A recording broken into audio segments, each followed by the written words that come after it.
తిరుమలలో రథసప్తమి. ఏంటి మా తిరుమల అని రథసప్తమి అని కన్ఫ్యూజ్ చేస్తుందని అనుకోకండి. నాకు మా అమ్మ చెప్పింది మీకు చెప్తాను. రథసప్తమి అంటే ఏంటి?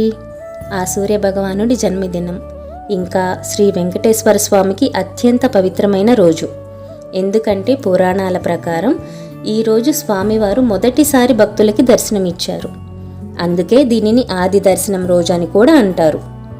ఈరోజు స్వామివారు ఉదయం నుంచి రాత్రి వరకు 7 వాహనాలపై స్వామివారిని ఊరేగింపు చేస్తారు.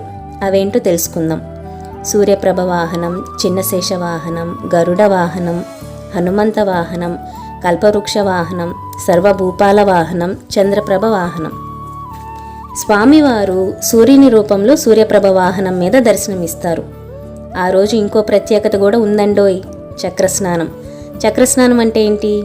సుదర్శన చక్రానికి పుష్కరిణిలో చక్రస్నానం చేయిస్తారు. అక్కడ భక్తులు స్నానం చేస్తే పాపాలు నశిస్తాయని నానుడి.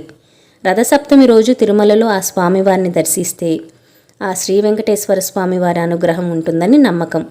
మీరు ఎప్పుడైనా రథసప్తమి రోజు తిరుమల వెళ్ళారా అండి? వెళ్తే మీ ఎక్స్పీరియన్స్ నాతో షేర్ చేయండి.